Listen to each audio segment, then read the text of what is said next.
Un cordial saludo, espero que se encuentren muy bien. Hoy tenemos una sesión más de nuestro espacio de política y medios de comunicación en el marco del proyecto de educación popular llamado Universidad Nómada. Ayer en la noche el presidente Gustavo Petro publicó una información bastante polémica en sus redes sociales. Habla de un cambio en su forma de gobernar y de romper con la coalición del pacto histórico en el Congreso de la República, de romper con partidos tradicionales como el liberal, el conservador, y con partidos ex uribistas como el partido de la U. Y esto tiene que ver con la polémica reforma a la salud. Unos artículos que han tratado de cambiar miembros de estos partidos y la presión de César Gaviria como jefe del Partido Liberal para que parlamentarios de dicho partido voten negativamente la reforma a la salud. Y hubo parlamentarios que tomaron la decisión de abstenerse de votar porque se sentían entre la espada y la pared, entre lo que decían sus jefes y lo que propone la reforma a la salud del gobierno de Gustavo Petro. Ya vimos que los medios uribistas y tradicionales están aprovechando esta situación para hacer ver que el gobierno de Petro se va a caer, algo que es bastante dudoso porque solamente es una dificultad. Y también he visto la tendencia en redes sociales tratando de hacer ver al ministro Alejandro Gaviria como si fuera un profeta, porque le había dicho al humorista Riaño, más conocido como Juanpis, que el gobierno de Petro iba a empezar con un buen gabinete de la Unidad Nacional y que a los 6 u 8 meses iba a terminar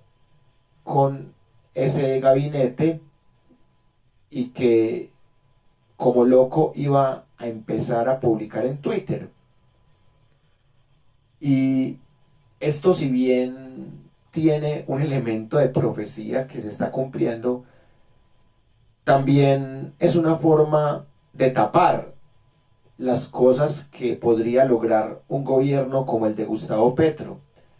El tema de la reforma agraria, que está bastante avanzado, se está tapando por estos medios tradicionales. También el tema de las buenas relaciones con Venezuela, con Estados Unidos, los avances de la paz total, el buen trato a la oposición, en tanto que uribistas, antipetro, han podido marchar tranquilamente. Todas esas cosas buenas que ha tenido el gobierno de Petro se tratan de opacar, reduciéndolo a la relación con el Congreso y con la coalición del pacto histórico que contiene miembros de partidos tradicionales, como si el gobierno de Petro se redujera a eso. Precisamente ayer me llegó al Facebook un recuerdo de lo que yo pensaba de Petro hace 5 años. Y en ese video yo decía que no votaba por Petro en ese momento porque sentía que no tenía gobernabilidad. Imagínense gobernar del 2018 al 2022 con un Congreso más hostil que el que se tiene en este momento. Definitivamente la presidencia de Iván Duque Márquez fue nefasta, fue malísima para la democracia, el tema de la ñeñe política, con lo que se configuró como un narcopresidente, los bonos Carrasquilla, los paraísos fiscales, el déficit de la gasolina, la represión a la protesta, el arrodillamiento total a Estados Unidos, porque una cosa es cooperar con Estados Unidos, como lo está haciendo Petro, y otra cosa es arrodillarse y siendo ignorado. Los gazapos, las abudineadas, son muchas cosas que hizo mal el gobierno de Iván Duque, pero el mejor momento para Petro no era ese, 2018-2022, y este momento de 2022-2026 tampoco es el mejor, pero sí es mucho mejor que el que se tenía hace 4 años. Pero desde hace 5 años yo reconocía que el mejor plan de gobierno para que se convirtiera en plan de desarrollo era el de Petro, que la mejor retórica, el mejor discurso era el de Petro, y miren que al final terminé votando por Petro en esa contienda contra Iván Duque Márquez, y fui cambiando al ver que definitivamente había que jugársela por Petro así no tuviera gobernabilidad. Y el año pasado, con mayor razón, había que jugársela con Petro sin saber cómo iba a ser la gobernabilidad, con la esperanza de que este pacto histórico tuviera más pros que contras. Pero lamentablemente estos partidos tradicionales siguen teniendo mañas, siguen pidiendo favores, y hay funcionarios que no dieron la talla, como Alejandro Gaviria, que dejó atrasada la reforma educativa, que tiene en este momento a docentes con el mismo sueldo del año pasado, y lo que hizo Alejandro Gaviria fue atrasar la reforma educativa y meterse a la reforma que no le competía, la de salud, ser imprudente. Y precisamente quiero tratar el tema de FECODE, porque ya hay personas que están descontentas con los avances de FECODE en términos de estatuto docente y de aumento salarial, porque nuestros docentes siguen con el mismo salario del año pasado. Y FECODE también hizo una asamblea extraordinaria para mostrar cómo va el tema con el gobierno nacional, y FECODE sigue manteniendo una posición autónoma y crítica. Sin embargo, a muchos docentes ya se nos está agotando la paciencia y vemos que nada de reforma a la ley 30, el tema de aumento salarial no se ve, y el gobierno de Petro debe ponerse las pilas también con este tema de la reforma educativa. La reforma a la salud sigue en duda, sigue generando secuelas, pero que se vayan los que se tengan que ir.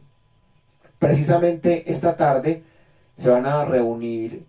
en consejo ministerial con el presidente Gustavo Petro y van a tomar decisiones de cómo proceder. Lo cierto es que esta reforma a la salud toca muchos bolsillos de la plutocracia colombiana, que en parte también pertenece a estos partidos como el de la U, como el conservador y el radical. Y también está el tema del Partido Liberal, que definitivamente está dividido entre la parte más rancia, privatizadora, plutocrática con César Gaviria, y algunos liberales que definitivamente están más cercanos al gobierno de Petro. Por eso es tan importante el tema de las elecciones parlamentarias, y Petro se dio cuenta de eso y por eso le dio tanta fuerza al pacto histórico. Pero de camino al año 2026 es mucho más importante el tema de tener un Congreso más alternativo. Hay que hacer mucha pedagogía, educación popular, campañas sociales, para montar un Congreso que realmente vote lo que necesita el pueblo. No un Congreso que siga defendiendo privilegios de élites, enriquecimiento a partir de la salud y la educación, como ha sido el tema de la CPS, como ha sido el tema de los intereses oscuros que hay en este tema de la docencia manejada como capitalismo cognitivo, como forma de enriquecer a los más ricos, de privatizar, de reducir la educación solamente al aparato rentable y no a la productividad investigativa. Así que el presidente Gustavo Petro tuvo una semana agridulce, de altibajos. Dulce porque le fue muy bien en la visita a Estados Unidos, logró conseguir 500 millones de dólares para revitalizar la selva amazónica, está mediando de manera pertinente el proceso en Venezuela entre el chavismo de Nicolás Maduro y la oposición. Y en la parte local sí fue una semana difícil, porque si bien no se ha caído la reforma en la salud, está tambaleando. César Gaviria está amenazando a liberales hasta con temas legales, de que tienen que votar lo que decidió el partido, y que no pueden salirse de ahí. Algo similar pasa en el Partido Conservador. El partido de la U sigue lleno de politiqueros tradicionales que definitivamente es muy poco lo que aportan. Así que por ese lado es un momento difícil, pero celebro que la reforma agraria siga avanzando, que más familias pobres, campesinos pobres, se sigan beneficiando de la reforma agraria, que no se caiga el proceso de paz total, más allá de que el Clan del Golfo ya está por fuera, por decisión propia, que con los demás grupos se pueda negociar, con Iván Mordisco, también con el ELN, con las autodefensas conquistadoras de la Sierra Nevada. Por ese lado también hay esperanza, y definitivamente hay que mirar cómo sigue el tema de la reforma laboral, de la reforma pensional, de la reforma a la justicia y de las 35 reformas en general que tiene como bandera el gobierno de Gustavo Petro. ¿Qué podemos decir en forma de conclusión? Que es importante que el gobierno de Petro no baje los brazos, y que esa reunión que tiene con su equipo de ministros sea muy inteligente, y que si va a haber cambio ministerial, que sea para bien, que sabemos que gobernar este país no es fácil, sabemos que hay más de 10 millones de personas que no le creen a Petro, que preferían votar por alguien como Rodolfo que votar por Petro, que hay millones de personas que dudan, más allá de que se hayan abstenido electoralmente, dudan de este proceso, que hay más de 11 millones de personas que votamos por Petro, y que probablemente la mayoría, como lo hemos visto en redes sociales, seguimos apoyando el proyecto político de Gustavo Petro, y que hay unos medios tradicionales que solamente les interesa mostrar discordias y no mostrar lo positivo que ha tenido este gobierno, y más en temas que pasados gobiernos ignoraban o que hacían muy mal, como el tema de estar con las comunidades en una reforma agraria que ha tenido cosas buenas, y también en un trato a la oposición que ha sido el mejor,